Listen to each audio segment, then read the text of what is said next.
Sebetulnya kegawatan pada neonatus tuh nggak banyak sih, dan ya diulang-ulang lagi, jadi jangan bosan barangkali nanti kalau ketemu saya kok ngomong ini lagi gitu ya, bosan kayaknya ya. Nah, kenapa seperti itu? Karena memang kita lihat penyebab kematian neonatal itu tertinggi masih karena masalah gangguan respirasi dan kardiovaskuler ya. Jadi terutama karena asfiksia ya, atau respiratory distress atau distress pernapasan. Banyak kan kasusnya ya? Banyak ya. Nah, jadi itu menggambarkan bahwa memang kasus distress pernapasan ini masih cukup banyak di kita ya, dan penanganannya itu barangkali kadang-kadang barangkali kita tidak kurang optimal begitu ya, bukan hanya karena skill kita, tapi ada juga karena fasilitas kita yang tidak memadai.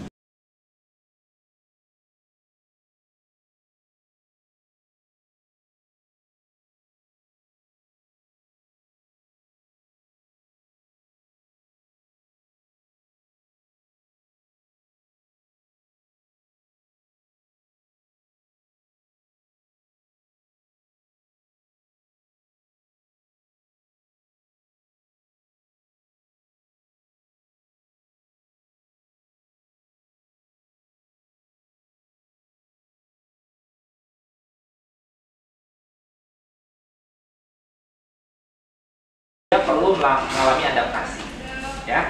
Ada yang berhasil, ada yang gagal. Yang berhasil nggak ada masalah, kita lakukan perawatan rutin ya, IMP dan sebagainya.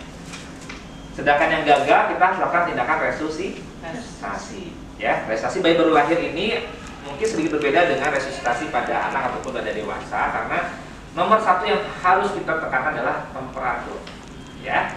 Jadi urutannya adalah TABCD. Jadi temperatur, airway, breathing, circulation, dan gerak ya. Nah, untuk apa resusitasi? Sampai kita melihat si bayi ini terlihat pink gitu ya, warm and sweet, itu kelihatan udah. Kalau udah kayak gitu berarti udah berhasil kita resusitasinya. Tapi kalau belum berarti kita harus lakukan stabilisasi ya. Stabilisasi dengan algoritma stable ya. Stable nanti saya rincikan ya, saya kira sudah kita tahu juga sebetulnya. Kemudian setelah distabilisasi baru kita transport ke ruang perawatan. Nah, jadi jangan sampai kita melakukan transport dalam kondisi yang tidak stabil ya.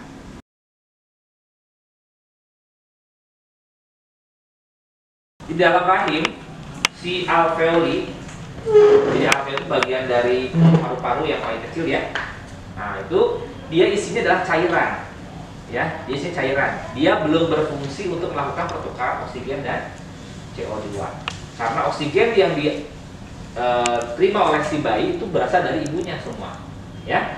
Jadi belum ada berfungsi tuh paru-parunya pada saat di dalam rahim untuk melakukan pertukaran oksigen dan CO2 seperti kita gitu. Nah, oleh karena itu dia isinya cairan. Nah, ketika bayi ini lahir ya, mungkin nggak kalau isinya masih cairan? Harusnya sudah tidak berisi cairan sebanyak itu lagi ya. Di cairannya harusnya diserap, kemudian segera keluaran PTP, ventilasi tekanan positif ya. Untuk apa? Supaya kalau kita ngasih oksigen saja cukup nggak kira-kira? Enggak, karena dia nggak punya tekanan kan untuk mendorong si cairan tadi ya, sehingga kita perlu kasih tekanan positif. Makanya kita PTP ya, kita PTP untuk bisa menekan si udara masuk sehingga cairan diserap, sehingga paru-parunya bisa mengembang dan melakukan pernapasan dengan baik. Jadi makanya ini langkah PTP merupakan langkah yang paling menentukan dalam tindakan resusitasi. Jadi kita sebagai penolong bayi baru lahir ya, ataupun mungkin ada kegawatan bayi, itu harus bisa melakukan PTP dengan baik dan efektif ya. Itu yang paling penting ya. Jadi penekanannya adalah PTP ya. Nah, ketika sudah diserap cairannya, diganti udara, kemudian oksigen udara berdifusi ke pembuluh darah sekeliling alveoli. Jadi pembuluh darahnya melebar ya, melebar. Kemudian setelah melebar tentunya dia akan jadi mengalami peningkatan tekanan di tekanan pembuluh darah yang dari jantung ke paru-paru, ya, begitupun di pembuluh darah yang ke seluruh tubuh, ya, sehingga ini pada saat sebelum bayi lahir, ya, dimana kita lihat di sini darah tuh cuma ngalir aja, gitu, ya, darah tuh ngalir aja dari atrium kanan, ya, kemudian ke ventrikel kanan, kemudian ke ke paru-paru, kembali lagi ke atrium kiri, kemudian ke ventrikel kiri, kemudian ke seluruh tubuh, ya.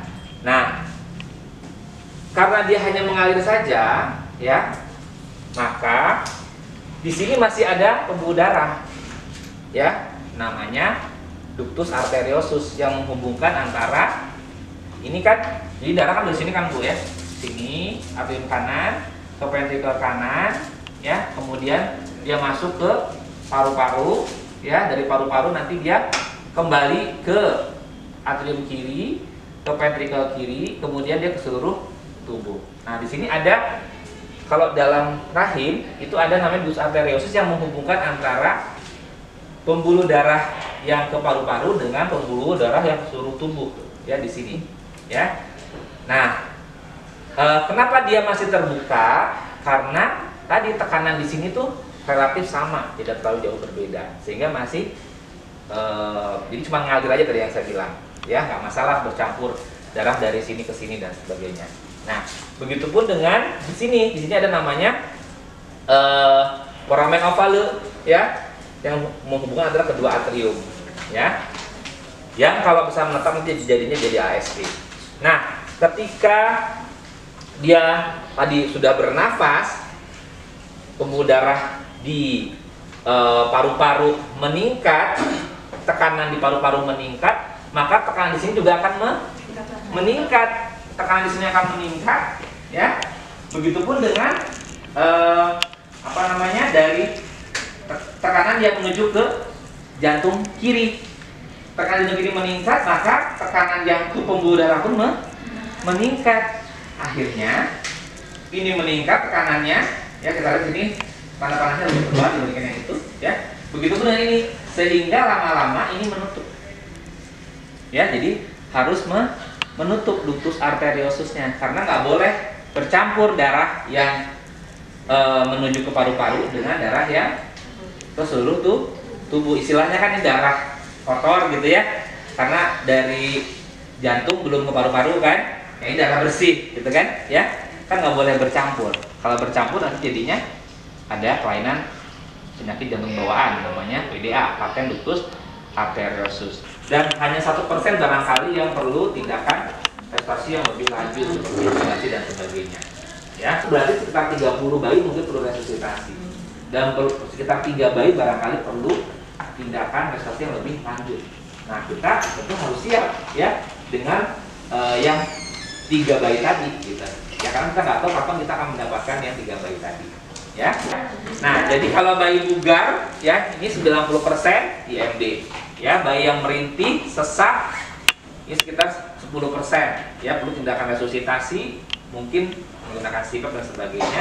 Sedangkan yang sampai apno, tidak bernafas, ya, sekitar 1% itu perlu melakukan tindakan PPP dan lain sebagainya. Nilai pertama adalah hanya 2 ini, ya. Jadi ini ada tadi soal di frekas, ya, menangis atau bernafas dan tonusnya bagaimana.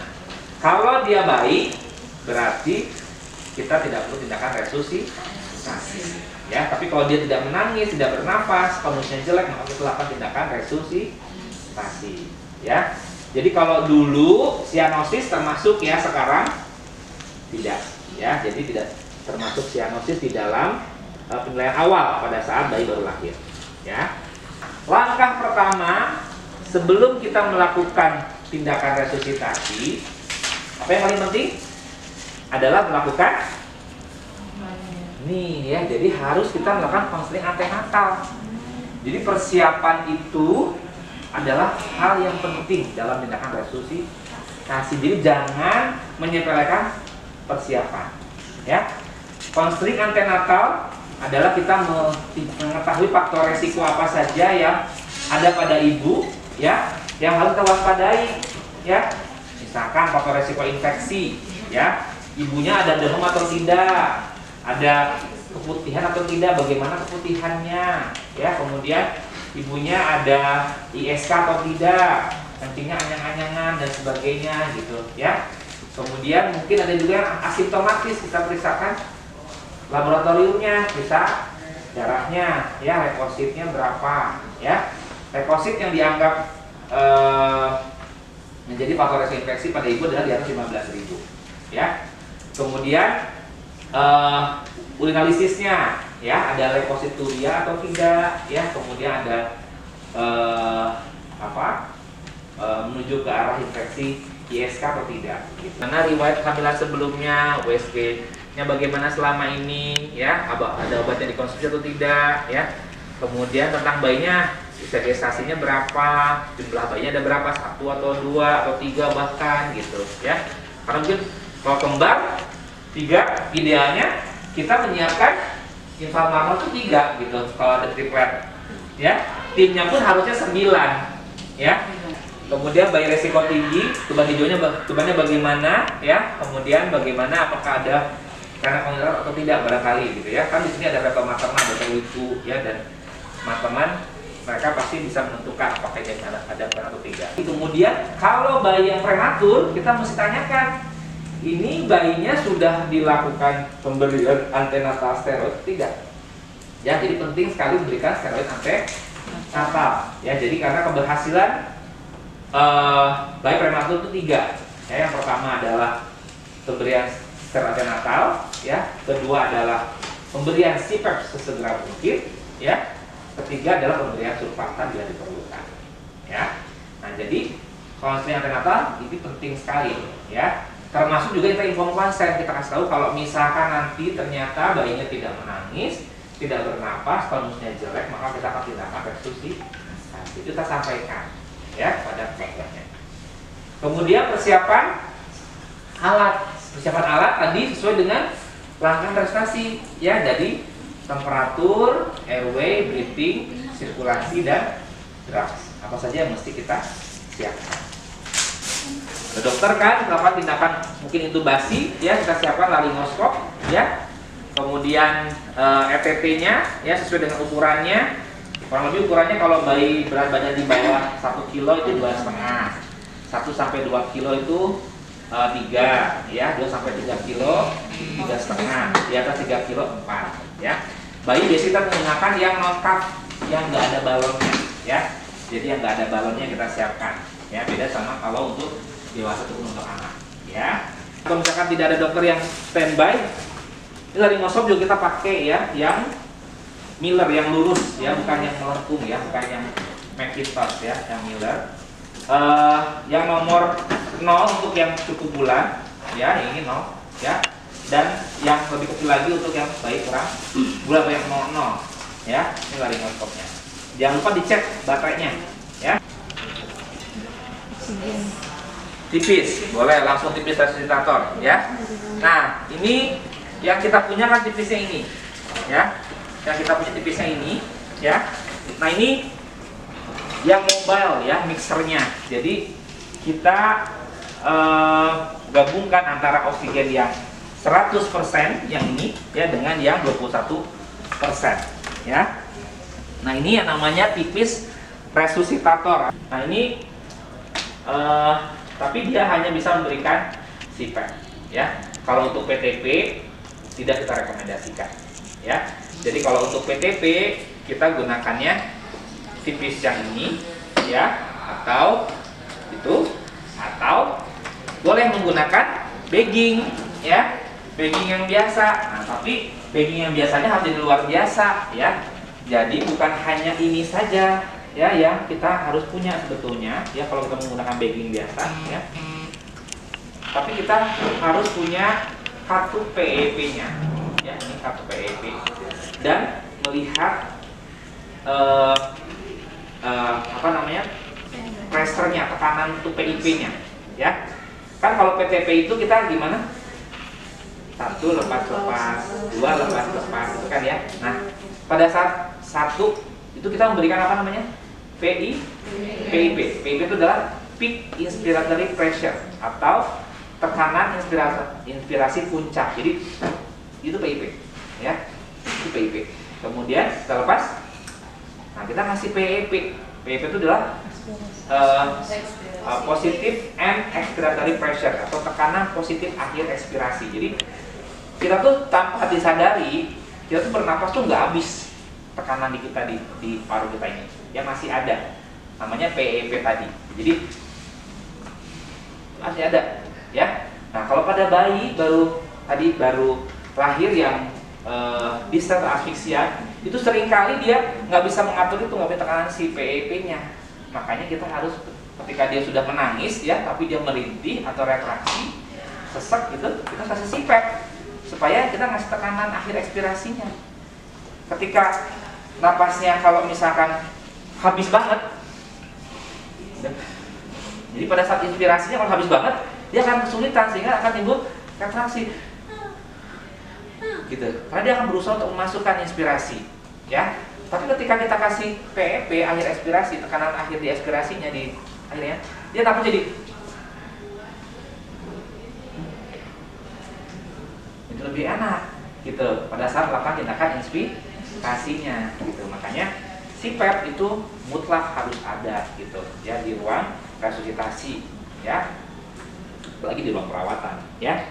Jadi harusnya kita punya bagging yang seperti ini, ya, atau ombu bag atau namanya bagging mengembang sendiri, ya, seperti ini, ya, yang ada kartu PEP-nya, yang ada pressure-nya untuk melihat PIP-nya berapa. Ini kan kita kalau begini aja kan kita nggak tahu, ya, kalau nggak ada ini.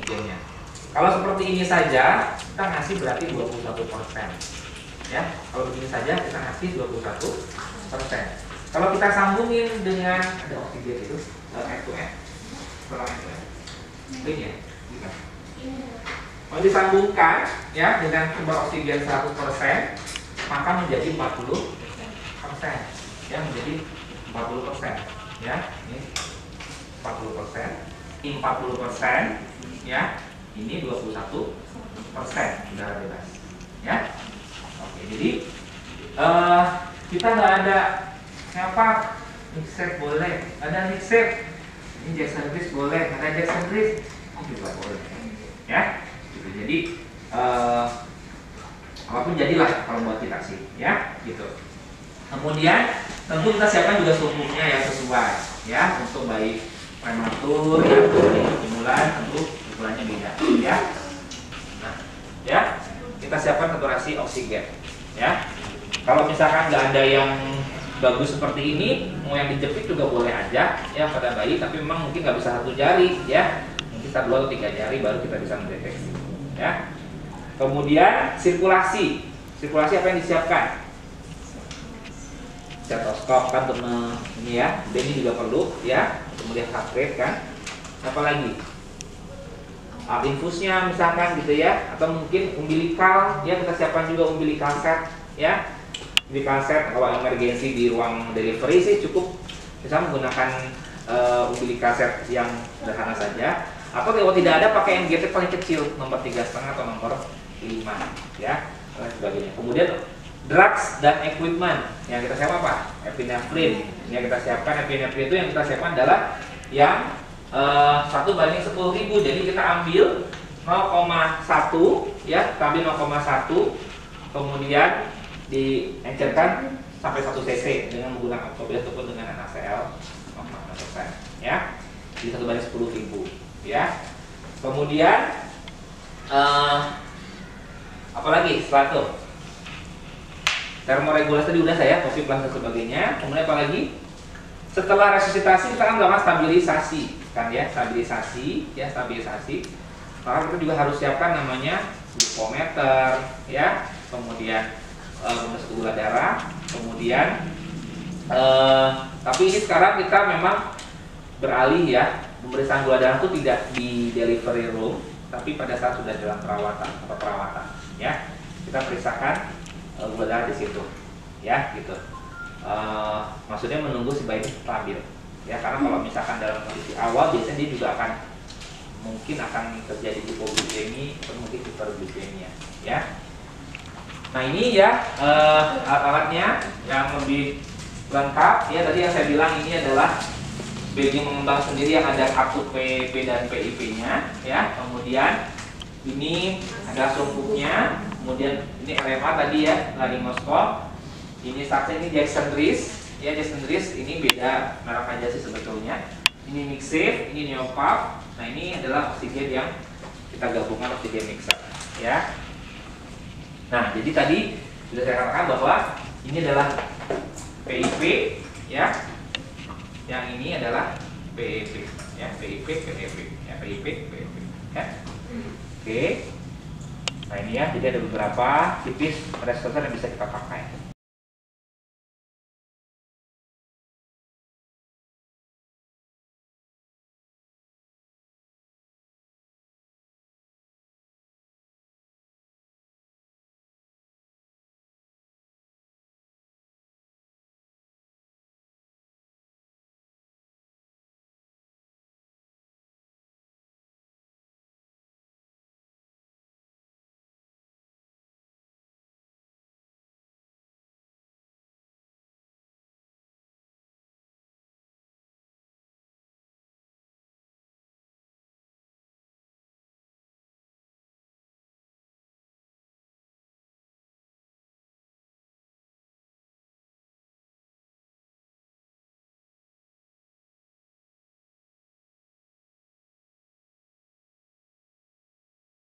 Kemudian pembagian tugas dalam tim.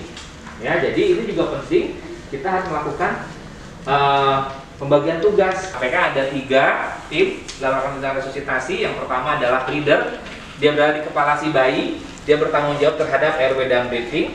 Yang kedua adalah asisten pertama, sirkulasi. Kita anjurkan di sebelah kanan.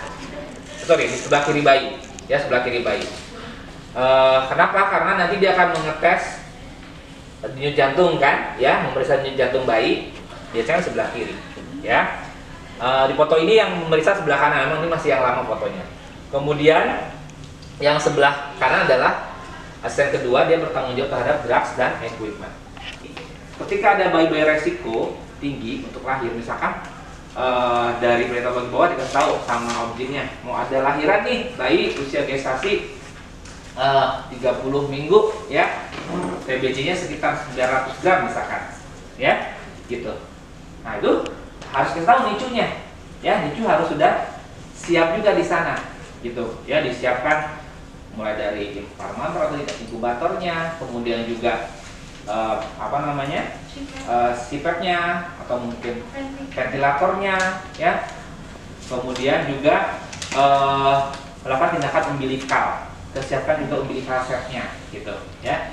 Jadi ketika bayi ini sudah lahir, ketika akan ditransport ke sana, jadi sudah siap nicunya, ruang perawatannya. Jadi nggak baru dikasih tahu gitu, ini baru lahir nih, yang 100 gram gitu ya, baru siap-siap nicunya, wah udah telat gitu ya.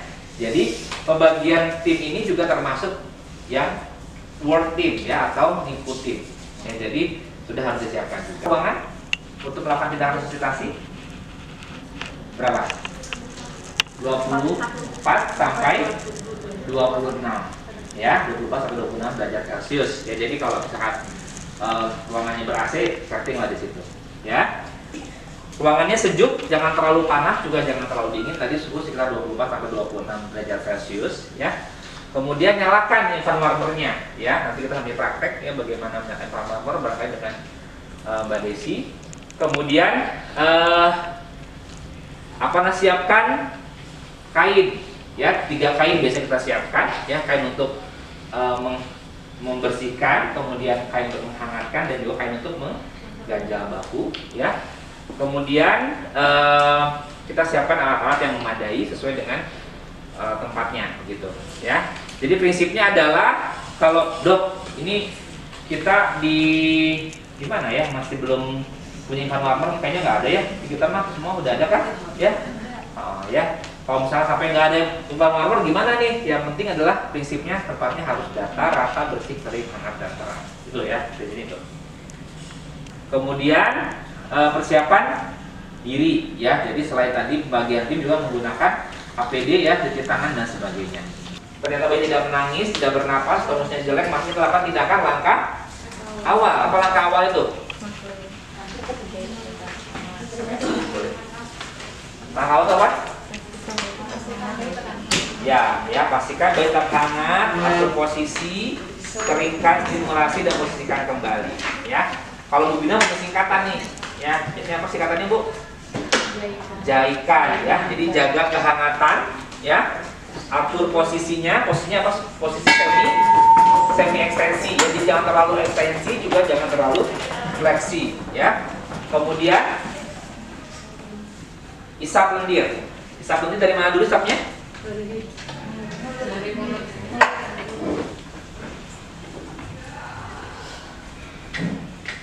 Jadi habis itu isap lendir, terus K-nya apa?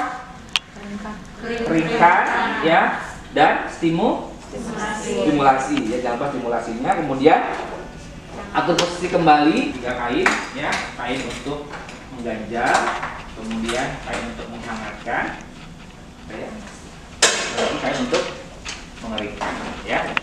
Jadi pada saat bayi baru lahir, siapa yang terima ini bayinya? Ya, jadi asisten pertama yang menerima, ya, bayi baru lahir. Si leader tuh sudah siap di sini, ya, karena begitu nanti bayinya tidak bernafas, bayi perlu resusitasi, dia sudah siap, ya, dia sudah siap di sini, ya. Jadi ini bayinya bisa lahir tidak menangis, ya, kemudian keplet, ya, di bawah sama sirkulasinya. Nah, pada saat dipotong tali pusat, ya, pijit abgas di sini. Di sini ada tulisan abgas, ya. Itu adalah waktu 0 detiknya dia, ya. Ketika tali pusat dipotong, itu adalah 0 detiknya si bayi itu, ya. Nah, jangan lupa kalau pakai inflamer ini ada abgasnya, ya. Jadi pijit, boleh pakai sini, boleh pakai suction. Tapi kalau pakai suction jangan terlalu dalam, ya, takutnya nanti dia merangsang refleks vagal, ya. Langsung asisten drugs equipment memasang probe suhu, kemudian juga memasang yang namanya saturasi meter, ya. Walaupun mungkin saturasi meter ini nggak akan langsung muncul biasanya, butuh waktu lama. Oleh karena itu tetap nanti yang sirkulasi ini siap-siap untuk mendengarkan heart rate, ya, karena menggunakan stetoskop manual gitu, karena belum tentu langsung keluar hasil heart rate-nya, ya. Stimulasi itu di punggung, kemudian di paha bagian lateral dan di telapak kaki. Itu rangsangan yang paling kuat, ya, walaupun sebenarnya pegang begini aja udah rangsangan sebetulnya, ya, gitu. Nah, tapi kalau pada bayi kurang bulan di bawah 1,5 kilo atau di bawah 32 minggu, yang kita bersihkan bukan semuanya, hanya daerah wajah dan kepalanya saja. Dan pada saat lahir pun langsung kita tempatkan di bawahnya plastik, ya. Jadi kalau bayinya bayi kecil, langsung plastik di bawahnya, kemudian langsung tutup begini, ya. Dulu kita pakai plastik yang digunting-gunting kan, ya, bentuk leher gitu. Sekarang nggak direkomendasikan lagi, ya. Jadi pakai plastik begini aja langsung, ya. Jadi ada satu plastik di atas, satu plastik di bawah, ya. Jadi langsung dipasang ini topi, kemudian lakukan tindakan tadi jaikan tadi, ya. Jadi bersihkan hanya daerah pada wajahnya saja, ya. Kemudian tadi ada posisi kembali dan kita nih nilai, ya. Atau dia jantungnya di bawah 100, maka kita lakukan tindakan PPP, ya. Kita lakukan tindakan PPP, ya. Oke. Kalau misalkan sudah setting apa namanya PEP-nya, sorry, nggak bisa nyalanya. Karena ini bayi cukup bulan, kita cukup menggunakan 21% saja, ya. Jadi nggak perlu menggunakan oksigen dulu, gitu, ya. Kalau bayi kurang bulan, kita kan 30%. Kalau nggak ada neopak, nggak ada ini, ya paling kita kasih 40% jadinya, ya, gitu. Kemudian kita PTP, ya. PTP, gimana caranya PTP? Iramanya gimana? 1 lepas-lepas, 2 lepas-lepas, 3 lepas-lepas, 4. Ini kalau pada bayi sebenarnya biasanya dia naik, ya, dia naik. Nah, kalau menggunakan ini,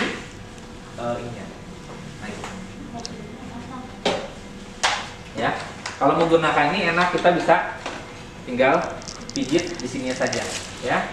Jadi Ini ya. 1 lepas-lepas, 2 lepas-lepas, 3 lepas-lepas, 4 lepas-lepas, 5 lepas-lepas, 6 lepas-lepas, 7 lepas-lepas, 8 lepas-lepas, sampai 20 lepas-lepas ya.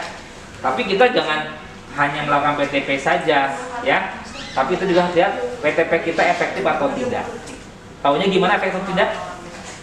Mengembang dada. Ya, mengembang dadanya atau tidak ya. Dan juga ini jantungnya naik atau tidak. Terus terang Bu, kalau misalnya bayi-bayi kecil ya, gampang nggak sih melihat pengembangan dada? Susah loh ya. Susah. Kalau di sini sih enak dan baby ya, kelihatan pengembangan dadanya. Kalau di bayi yang sebenarnya tuh kadang-kadang nggak kelihatan. Jadi memang heart rate yang mesti kita betul-betul perhatikan. Tadi ada di tes ya. Nah, ya. Jadi pada saat PTP ya, kita perhatikan pengembangan dada dan juga heart rate-nya. Jadi pada saat PTP, asisten pertama Mbak Desi ini mendengarkan heart rate ya, mendengarkan heart rate sambil memberikan kode kepada leadernya ya. Kalau heart rate-nya misalkan dia ngasih kodenya tetap lambat, berarti nggak efektif. Tapi kalau misalkan kodenya dari awalnya lambat jadi cepet ya, oh berarti efektif ya gitu. Jadi mendengarkan heart rate sambil melakukan ketukan ya, sesuai dengan denyut jantung si bayinya gitu ya. Jadi karena kita mungkin ini belum terpasang ya, kalau kita menghitung juga mungkin susah gitu. Jadi dilihat dari aba-aba dari si asisten sirkulasi ya. Nah, ketika memang tidak efektif, maka kita harus melakukan koreksi ya, melakukan koreksi PTP kita sampai efektif. Jadi kalau belum efektif PTP-nya, jangan diteruskan PTP-nya, diefektifkan dulu ya. Bagaimana supaya jadi efektif ya? Tadi kan PTP itu kita posisi semi ekstensi, sungkupnya kan harus sesuai ya ukurannya ya, harus menutupi lubang hidung, lubang mulut sampai ke tepi dagu. Kemudian juga posisinya ini semi ekstensi, jadi sambil kita bantu dengan ada namanya CE clamp. Ini bentuk huruf C, yang ini bentuk huruf E, yang ini bentuk huruf E ya, seperti ini ya. Nah, kalau misalkan tidak efektif, berarti kita koreksi. Singkatannya adalah Suster IBTA atau SR IBTA ya. Atau kalau di yang pernah mungkin ada ikut Perinasia, mereka pakai singkatannya Mr. Sofa ya. Apa aja itu Suster IBTA? S-nya adalah sungkup. Jadi perlekatan sungkupnya. Nah, ini tadi ada jawaban di pretest ya. Perlekatan sungkupnya ya, yang mesti kita perhatikan. Kalau masih juga tidak efektif, kemudian baru isap lendir ya, dan buka mulut sambil kita lakukan tindakan ini, semi ekstensi tadi ya. PTP lagi ya. Kemudian kalau masih juga belum efektif, tekanannya kita naikkan. Nah, ini enaknya kalau kita menggunakan tipis resistor seperti ini ya. Kita bisa menaikkan tekanan sesuai dengan yang kita inginkan ya. Gitu. Misalkan tadi kan tekanannya berapa yang saya kasih pada saat PTP? 30/5 kan ya. Jadi ini 30, ini 5, 35, 35. Nah, kalau ternyata masih belum efektif, tekanannya naikin jadi 35 misalkan ya. Naikin jadi 35, kemudian kita PTP lagi ya. Masih belum efektif juga, boleh naikin lagi 40, maksimal 40 ya. Nah, kalau masih belum efektif juga adalah A-nya adalah alternatif airway. Jadi kita harus pasang intubasi atau tadi menggunakan LMA ya. Intubasi atau pakai LMA kalau tidak ada dokter di situ ya. Kemudian baru kita lakukan PTP lagi ya. Nah, kalau PTP sudah efektif, disitulah hitungan 20-nya ya. Di sekitar 20 kali dalam 30 detik ya. PTP berapa lama? 30 detik. Ini 30 detik ya. Kita nilai kembali. Apa yang dinilai? Napas ya, sama ya, napas, denyut jantung. Kalau tadi PTP 30 detik, Ya, kalau PTP kompresi dia 60 detik. 1 2 3 1 2 3 2 1 2 3 3 1 2 3 30 ya. Kemudian kita evaluasi kembali. Ya, kita evaluasi kembali. Ya, kembali. Apa dievaluasi? Sama ya, napas, jantung dan penutup. Kalau ternyata masih di bawah 60 kali per menit, ya, berarti kita lanjutkan PTP dan kompresinya, dan mungkin kita harus mulai kasih epinefrin. Ya, kasih epinefrin. Berapa dosisnya? Sampai 0,3 cc per kilogram berat badan, ya, yang sudah diencerkan tadi. Ya, kita kasih melalui umbilical boleh, ya. Kalau bisa dapat perifer boleh perifer. Kalau ternyata belum dapat, misalnya udah diintubasi, boleh juga via ETT, ya. Tapi dosisnya 3 kali lipat dari dosis melalui intravena.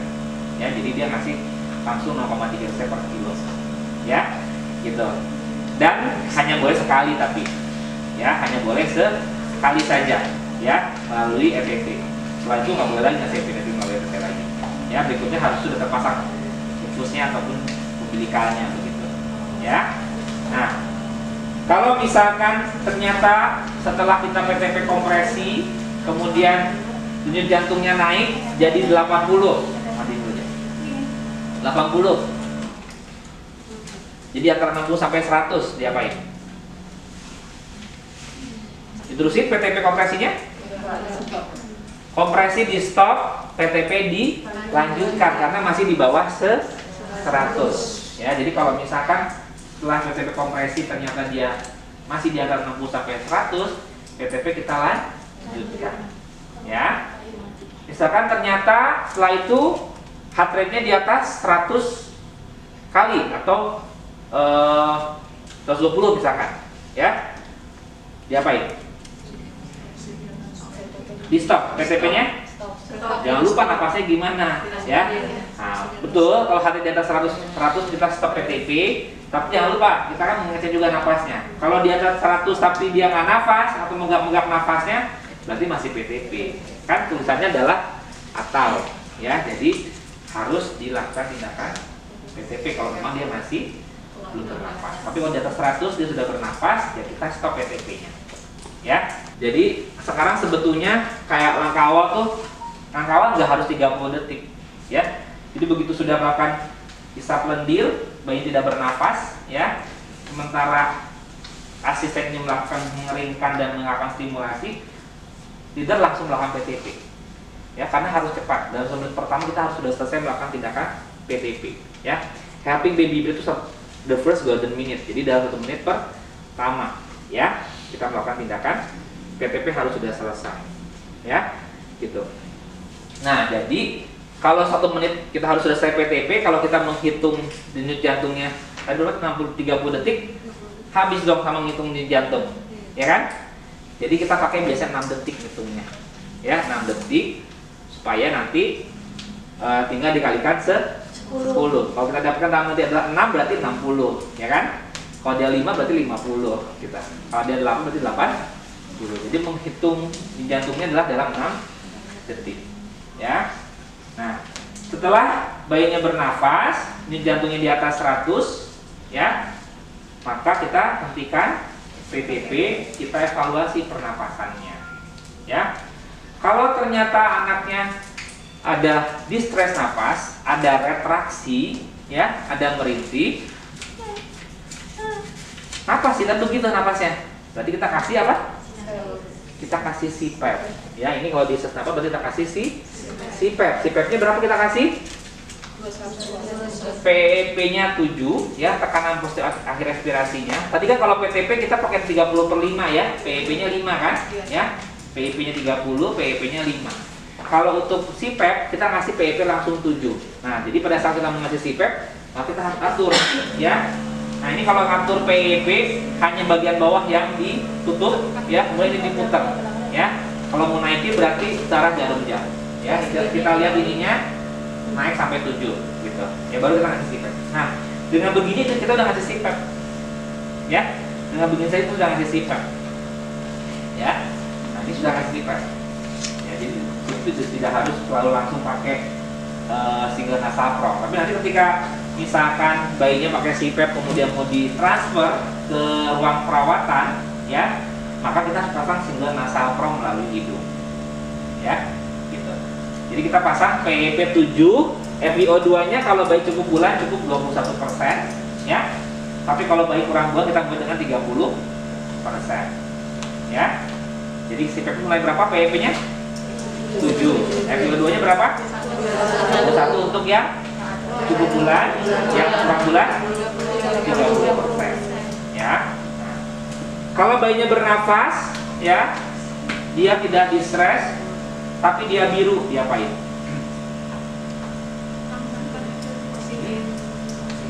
Apa? Oksigen aliran bebas, ya. Kalau dia sianosis sentral, jadi lihat dulu sianosisnya yang mana, sianosis sentral apa perifer. Kalau perifer dia hanya di telapak tangan, telapak kaki, gitu ya. Dia biasanya karena hipotermi mungkin, ya, dia suhunya cek lagi, atau mungkin hipovolemik kurang cairan. Kita harus hangatkan ataupun kita kasih cairan. Tapi kalau sianosis sentral, birunya di wajah saja atau di seluruh tubuh, maka kita lakukan pemberian oksigen aliran Bagaimana caranya ambil cairan bebas? Seperti kita melakukan PIP, memberikan PIP, tapi supupnya tidak dilekatkan, tapi dijarakkan 1 cm, ya, dari lubang hidung ke lubang mulutnya, ya, seperti ini, ya, ini tekan, ya, ininya oksigen 100%, ya, yang kita kasih, ya, ini adalah oksigen aliran bebas. Kalau pakai ini juga sama, ya, ini tapi sambungkan ya dengan oksigen 100% dan juga pakai reservoirnya dan tekan seperti ini, ya, tapi jaraknya 1 cm di atas lubang hidung lubang mulut, ya. Ya, jadi itu namanya oksigen aliran bebas, ya. Atau misalkan pakai M2M-nya saja juga bisa. Pakai M2M-nya saja, misalkan ya ini dikepitkan antara jari telunjuk dan jari tengah seperti ini, ya. Kemudian ini 1 cm di atasnya, ya, tutup seperti ini, ya, tutup seperti ini, ya, supaya dia tidak kemana-mana udaranya. Jadi kalau misalkan bayi sudah tidak biru, udara sudah tercapai, ya kita stop oksigen aliran bebasnya, ya. Kalau menetap, ya kita berarti kasih oksigen nasal, ya, oksigen nasal mungkin mulai dari 0,5 liter per menit dulu, ya. Ya, jadi kalau pada bayi sih sebetulnya ini nggak usah tengadah banget, ya, ininya. Atau bahkan sebetulnya posisi netral juga cukup biasanya, kadang-kadang, ya, gitu, nggak perlu pakai netral. Netralnya nggak usah terlalu tinggi, sekitar 1-2 cm cukup. Kemudian, nah ini adalah indikasi kompresi dada tadi, ya. Setelah kita PTP, kalau ternyata dia sudah efektif PTP-nya, ini jantungnya masih di bawah 60, maka kita kompresi PTP dan kompresi dada, ya. Minimal 2 orang ini kan, ya, laksana kompresi sama PTP. Nah, kompresi dada itu, ya, kita di mana lokasinya? Di sepertiga di inferior dari sternum. Sternum adalah tulang tengah-tengah sini, ya, menghubungkan tulang-tulang juga, ya. Di antara processus siphoideus yang menonjol di sini dengan garis antara kedua papila mami. Jadi di sini, ya, kita tempatnya di sini, ya. Nah, kemudian ini baiknya jari-jari ini menukik begini, dan sebaiknya tumpang tindih kalau bisa, merangkul punggung si bayi, jangan ragu-ragu gitu, ya. Jadi begini, tuh 2, 3, 1, tuh 2, 3, 2, tuh 2, 3, 3, gitu, ya. Itu menggunakan ibu jari. Kita juga bisa menggunakan 2 jari, yaitu menggunakan jari telunjuk dan jari tengah seperti ini, ya. Ya, jadi seperti ini, ya, memanjang, ya, bukan melebar begini, tapi memanjang begini, ya. Kemudian harus tegak lurus, jangan mencong begini, harus tegak lurus, ya. Nah, tangan yang satunya di bawah punggung bayi, ya. Tuh 2, 3, tuh 2, 3, 2, tuh 2, 3, 3, tuh 2, 3, 4, ya, seperti itu. Keuntungan kerugian menggunakan ibu jari adalah ibu jari itu lebih enak sebetulnya, nggak lebih capek, ya. Nah, kalau dengan 2 jari, ini biasa pada bayi-bayi besar, ya, atau mungkin kita cuma berdua gitu. Nah, kalau misalnya pakai 2 jari. Kalau misalnya lagi butuh sesuatu, yang ini bisa dilepas dulu untuk mengambil barang yang dibutuhkan oleh si jari kita, ya. Jadi makanya biasa kalau kita berdua kita menggunakan 2 jari, ya. Tapi boleh aja, misalkan awalnya kita menggunakan ibu jari, ya, kemudian kita mengambil sesuatu pindah jadi 2 jari, nggak masalah, boleh aja, ya, sama-sama, ya. Itu namanya kompresi dada, ya. Ya, jadi kompresi dada juga harus diperhatikan, ya, karena kalau tidak nanti takutnya jadi komplikasi, ya. Ada posisi di situ seperti ini, ya, tapi ini kurang menukik nih, ya, ini sudah agak menukik, ya. Ini tumpang tindih udah betul, ya, mestinya agak menukik. Nah, jadi seperti ini nih, yang menukik yang di atas, yang benar, ya. Jangan begini tuh, ke bawah begini, nanti jadinya tulang iganya yang kena, ya. Dan 2 jari seperti ini, ya, harus tegak lurus, jangan seperti itu, ya, harus tegak lurus, nggak boleh miring. Kedalamannya kurang lebih sekitar 1/3 diameter anterior posterior. Jadi jangan terlalu ini juga, ya, gitu, ya. Jadi 1/3 enak kok, kalau lagi di bayinya sih enak biasanya, ya. 8 tindakan representasinya.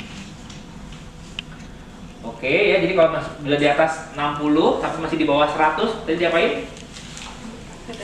PTP saja, kompresi sudah dihentikan, ya. Tapi kalau di atas 100 PTP stop kalau dia sudah bernafas, ya. Kalau sudah bernafas dia harus di PTP lagi. Oke, seperti ini, ya. LMA ini lebih mudah, nggak usah pakai laryngoskop. Kalau kita memang tidak terbiasa menggunakan intubasi, ya. Memang kalau intubasi kompetensinya bukan untuk bidang perawat, untuk dokter, ya. Nah, perawat bisa menggunakan LMA ini, ya, gitu. Ukurannya yang nomor 1 yang kita punya, ya. Nah, jadi masukinnya ini diikat dulu, ya. Di bawahnya kan diikat, ya. Kemudian supaya dia nanti pada saat kita lepas klemnya atau si ikatan tali kasurnya gitu nggak muncrat. Jadi kita ikat di sini, bawah sini, ya. Kemudian kita cari pembuluh darah venanya. Biasanya ada 2 arteri, 1 vena, ya. Saya pernah dapat yang 1 arteri 1 vena, itu bingung yang mana jadinya yang venanya, ya. Nah, ini kita kasih ke yang vena, ya, dimasukkan sekitar 2-4 cm. Ya, ini untuk emergensi di ruang delivery room, ya. Jadi berapa gula darahnya? Normalnya berapa? 50 ke atas, ya. Kalau di bawah 50 berarti hipoglikemik. Kita harus koreksi dengan menggunakan dextrose 10%, ya. 22 cc per kilogram berat badan. Jadi kalau berat badan 3 kg berarti kita kasih 6 cc. Ya, 1 jam kemudian kita cek kembali, ya. P-nya adalah termoregulasi atau temperatur. Suhu normal berapa? 36,5 sampai 37,5. 36,5 sampai 37,5. Oke, terus saya tanya, sudah cek gula darah belum? Sudah, dong, gula darahnya bagus 72, gitu kan, ya. Terus sudah ukur suhu, udah berapa? Normal, dok. Ya, berapa? Saya bilang gitu. 36. 36 normal ya, saya bilang gitu. Iya, dok. 36, dok. Hipotermi, dok, kayak gitu, ya. Jadi ternyata dia distres atau merintihnya karena hipoterminya, gitu, ya, bukan karena masalah pernapasannya. Jadi jangan anggap sepele, ya. Temperatur itu juga penting pada bayi. Kita menjaga di 36,5 sampai 37,5, ya. Kemudian untuk pernapasan kita menghitung skor down, ya. Skor down itu ada frekuensi napas, nanti saya lihatkan, ya. Perintih ada atau tidak, retraksi ada atau tidak, cyanosis ada atau tidak, kemudian bagaimana udara masuknya, apakah terganggu atau tidak, ya. Kemudian B-nya adalah blood pressure, tekanan darah. Kemudian kalau misalnya memang tidak ada manset, gimana? Kita pakai pegang nadinya, ya. Pegang nadinya biasa di kubiti kalau bayi, ya, atau di tali pusat, ya. Pegang nadinya kuat atau tidak, ya. Berapa normal nadinya? 120 sampai 140 kali per menit. Kalau lebih dari itu mungkin dia takikardi, ya. Takutnya dia hipovolemik atau kurang cairan, ya. Tapi kalau lagi nangis biasanya memang meningkat dia jantungnya, ya. Kemudian pegang juga akralnya, hangat atau tidak, ya. Akral kaki ya, tangan juga boleh. Kemudian CRT-nya kita periksa, ya. Capillary refill time-nya, perfusi perifernya, ya. Itu kita tekan di kulit yang bagian bawahnya ada tulangnya, ya. Misalkan di tumit, ya. tekan seperti ini sampai pucat ya, kemudian berapa lama dia kembali merahnya. Mestinya kurang dari 3 detik ya, kurang sampai dengan 3 detik. Kalau lebih 3 detik berarti dia memanjang, dia butuh dari cairan ya. Jadi kalau tidak ada manset, kita bisa menggunakan heart rate, akar, dan juga perfusinya.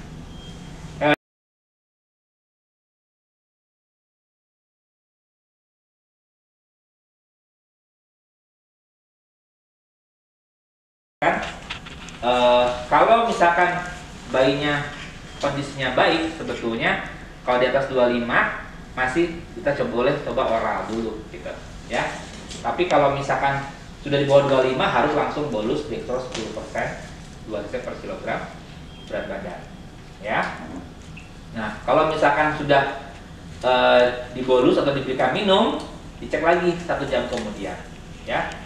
Kalau ternyata 1 jam kemudian dia masih di bawah 50 juga ya. Kalau yang yang awalnya dibolus, ya berarti mungkin cairan dextrose-nya harus ditingkatkan ya. Tapi kalau yang awalnya dia belum dikasih cairan tapi baru dikasih minum aja ya, berarti kita kasih cairan ya, kasih cairan ya. Cairan dinaikkan dengan menghitung GIR-nya atau glucose index rate-nya ya. Nanti kalau udah bagus berarti diulang 2 jam kemudian, kalau bagus 4 jam kemudian sampai 2 kali normal sudah di stop. Nah, ini bayi-bayi yang beresiko hipotermi ya, prematur, kecil masa kehamilan dengan resusitasi yang berkepanjangan ya. Kemudian yang dikasih anestesi general anestesi ya, atau mungkin penyakit akut yang lain, dan juga gastroskisis ya. Ini kalau yang kayak gini siapa ini sama kita nih? Diapain? Dibungkus pakai kasa steril ya, dikasih NaCl ya, kasih NaCl. Nah, kalau mau mentransport misalkan dari ruang OK ke ruang perawatan, tutup pakai kantung yang steril, bag yang steril. Pakai apa tuh? Urin bag. Urin bag. Jadi urin bagnya digunting, kemudian tutup kita ya. Nanti biasanya urin bagnya juga sama orang berdarah suka dipakai untuk bikin bubur tabek kan ya, digantung ke ipar marmernya ya, ke sini supaya dia bisa masuk sendiri, diharapkan gitu kan ya.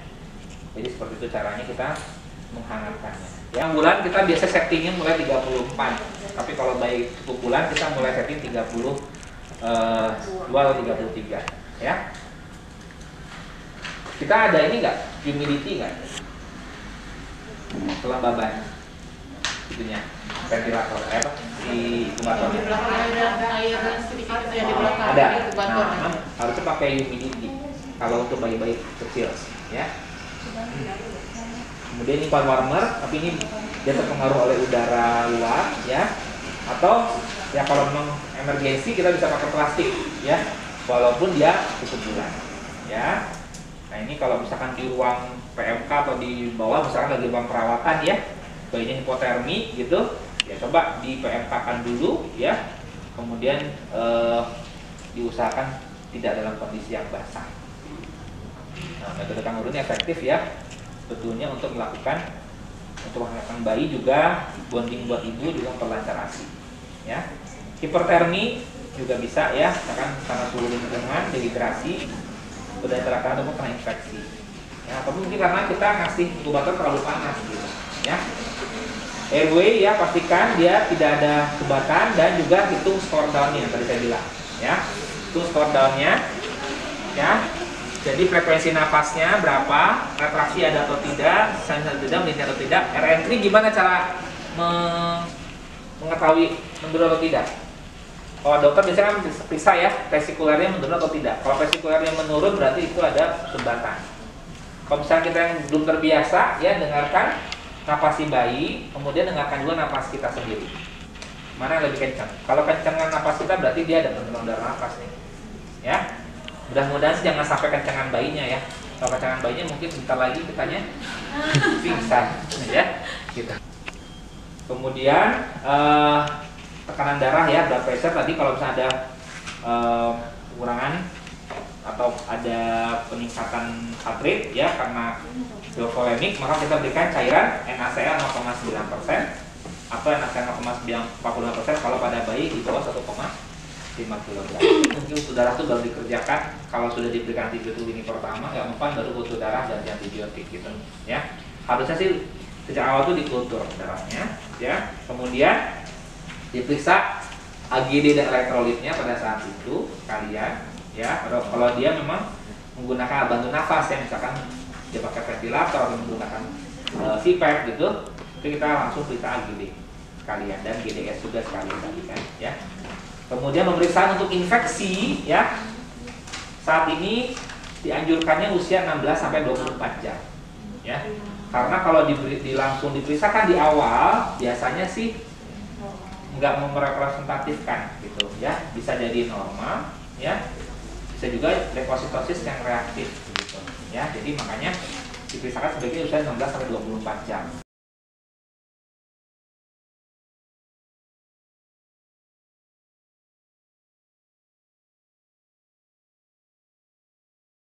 Dikatakan diinfeksi kalau leukositnya lebih dari 34.000 sebetulnya ya.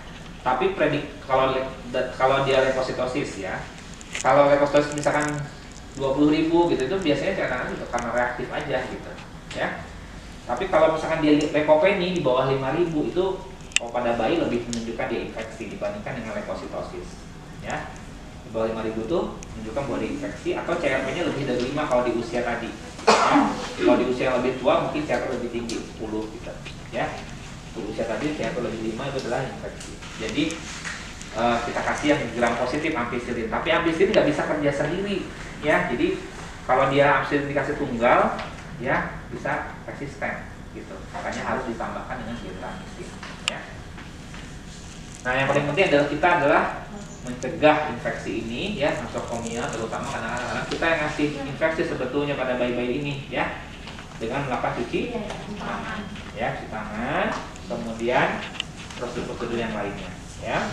Nah tentu kalau misalkan mau merujuk ya, itu kan untuk yang di luar ya, yang terbaik adalah merujuk ibunya ya. Tapi kalau misalkan bayinya lahir, kita juga bisa merujuk dengan baik juga. Kalau misalkan inkubator transport kita ini lagi penuh nih, dipakai tas semua gitu, nggak ada lagi, pakai apa kita transportnya?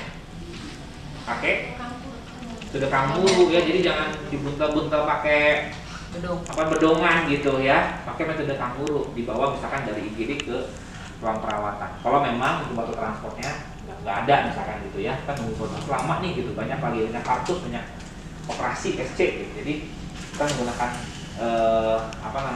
PMK juga boleh ya, menggunakan PMK terus, tapi sambil kita tetap memberikan oksigen dibutuhkan. Jadi sambil PMK pun bisa sambil memberikan oksigen CPAP ya.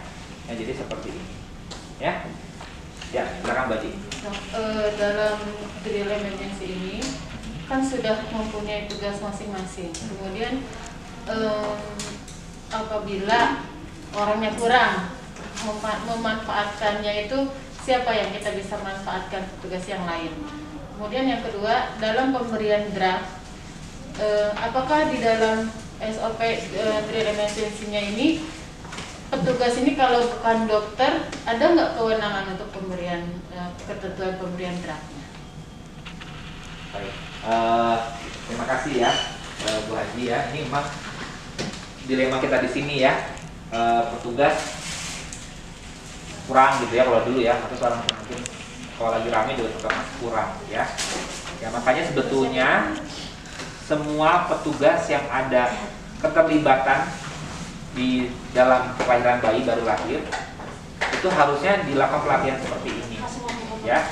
Jadi artinya misalkan di PK ya, teman-teman di PK pun mesti kita ajari juga gitu ya, kita latih juga, mereka juga harus bisa gitu ya. Kemudian misalkan di kegawatan di ruang peri bawah misalkan gitu, teman-teman yang di ruangan anjuran bawah juga mestinya kita ajarin juga gitu ya, supaya mereka juga bisa ketika kita minta tolong gitu ya.